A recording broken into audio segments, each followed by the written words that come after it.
Au début des années 50, en Afrique subsaharienne, plusieurs partis ont déjà réuni leurs forces au sein du Rassemblement démocratique africain, un mouvement proche des communistes.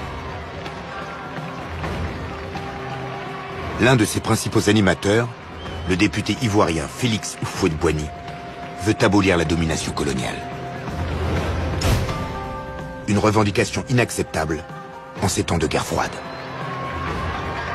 Paris décide de briser ses rebelles, un peu trop proche de Moscou à son goût. En Côte d'Ivoire, l'armée riposte brutalement. Le 27 janvier 1950, Félix Houphouët-Boigny échappe de peu à l'incarcération. Le lendemain, le sénateur Victor Biakaboda est retrouvé décapité en pleine brousse. Des milliers de sympathisants sont arrêtés. Des centaines de villages sont détruits. Une chape de silence s'abat sur ces agissements.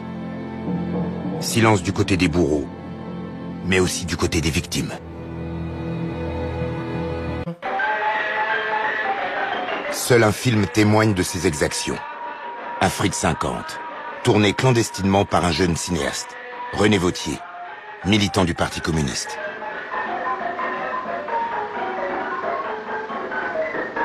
Ici, le chef de village, Sikali Ouattara, a été enfumé et abattu d'une balle dans la nuque, d'une balle française. Ici, une enfant de 7 mois a été tuée, une balle française lui a fait sauter le crâne. Ici, du sang sur le mur, une femme enceinte est venue mourir, 2 balles françaises dans le ventre. Sous cette terre d'Afrique, 4 cadavres, 3 hommes, une femme, assassinés en notre nom à nous, gens de France.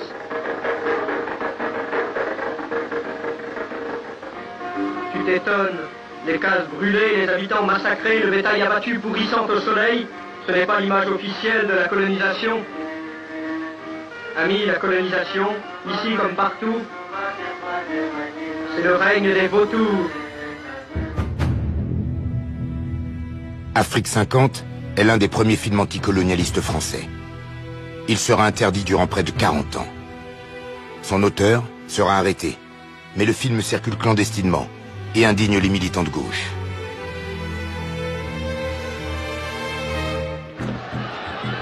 En métropole, le Parti communiste français réclame la libération des prisonniers ivoiriens.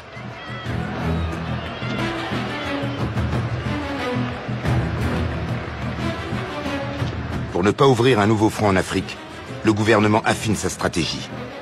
Un marché est proposé à Houphouët-Boigny. En échange de l'abandon des charges qui pèsent contre lui et son parti, Paris impose la rupture avec le Parti communiste.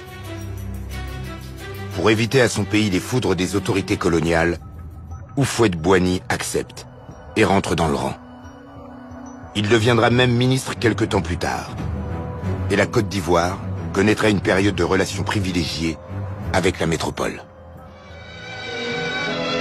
Pour inaugurer le nouveau port d'Abidjan en Côte d'Ivoire, M. Fourcade, président de l'Assemblée de l'Union française, M. Mitterrand, ministre de la France d'Outre-mer, s'était spécialement déplacé. Le port d'Abidjan va permettre en effet de donner à la Côte d'Ivoire un nouveau développement.